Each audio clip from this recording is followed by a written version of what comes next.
Bharatiya Janata party जिंदाबाद जिंदाबाद जिंदाबाद। भवनाथपुर विधानसभा क्षेत्र की जनता जिंदाबाद जिंदाबाद जिंदाबाद। भानु प्रताप शाही जिंदाबाद जिंदाबाद जिंदाबाद। बाबूलाल मरांडी जिंदाबाद जिंदाबाद जिंदाबाद। नरेंद्र भाई मोदी जिंदाबाद जिंदाबाद जिंदाबाद। अमित शाह जिंदाबाद जिंदाबाद जिंदाबाद। राजनाथ सिंह जिंदाबाद जिंदाबाद जिंदाबाद। मजदूर किसान भाइयों का चुनाव चिन्ह कमल का फूल छाप, माताएं बहनों का चुनाव चिन्ह कमल का फूल छाप, भवनाथपुर विधानसभा क्षेत्र के सम्मानित जनता का चुनाव चिन्ह कमल के फूल छाप, दुकानदार व्यवसायी भाइयों का चुनाव चिन्ह कमल का फूल छाप। कमल के फूल छाप पर बटन दबा के अपार मतों से विजयी बनावें। कमल फूल पर बटन दबाई है,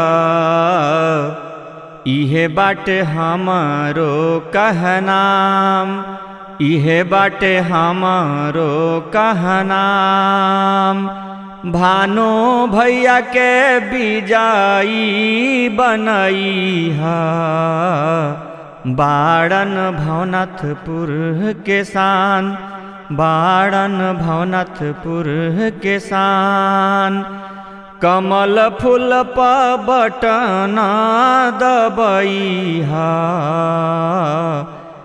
इहे बाड़े हमारो कहनाम, इहे बाड़े हमारो कहनाम। भानु भैया के विजयी बनई है, बाड़न भवनाथपुर के शान, बाड़न भवनाथपुर के शान। आपन खोरिया बाहर देवकलिया चाची, आपन खोरिया बाहर देवकलिया चाची।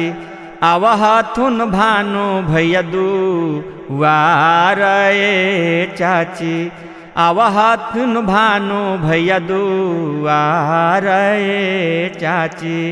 आपन खोरिया बाहर देवकलिया चाची, आपन खोरिया बाहर देवकलिया चाची।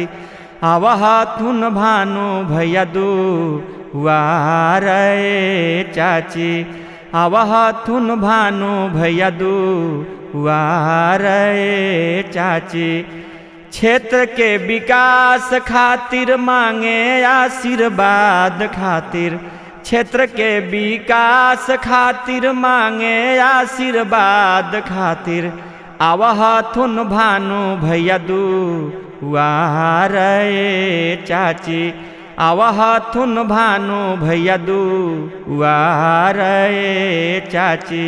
भारतीय जनता पार्टी जिंदाबाद जिंदाबाद जिंदाबाद। भवनाथपुर विधानसभा क्षेत्र की जनता जिंदाबाद जिंदाबाद जिंदाबाद। भानु प्रताप शाही जिंदाबाद जिंदाबाद जिंदाबाद। मजदूर किसान भाइयों का चुनाव चिन्ह कमल का फूल छाप, माताएं बहनों का चुनाव चिन्ह कमल का फूल छाप। भवनाथपुर विधानसभा क्षेत्र के सम्मानित जनता का चुनाव चिन्ह कमल के फूल छाप, दुकानदार व्यवसायी भाइयों का चुनाव चिन्ह कमल का फूल छाप। कमल के फूल छाप पर बटन दबा के अपार मतों से विजयी बनावें। कमल फूल निशानावा पर बटन दबई है भैया, उहे बाड़े घर घर के निशान, उहे बाड़े घर घर के निशान। भानु भैया के विजयी बनैहा हो हीरा मन चाचा, हाथ जोड़ी करेले पुकार, हाथ जोड़ी करेले पुकार। कमल फूल निशानावा पर बटन दबई है भैया, उहे बाड़े घर घर के निशान, उहे बाड़े घर घर के निशान। भानु भैया के विजयी बनैहा हो हीरा मन चाचा, हाथ जोड़ी करीले पुकार, हाथ जोड़ी करीले पुकार। अगर आप चाहते हैं कुमार डिजिटल चैनल के ऑडियो वीडियो सबसे पहले आप तक पहुंचे तो लाल बटन दबाकर चैनल को सब्सक्राइब करें और हाँ, बेल आइकन को दबाना ना भूलें।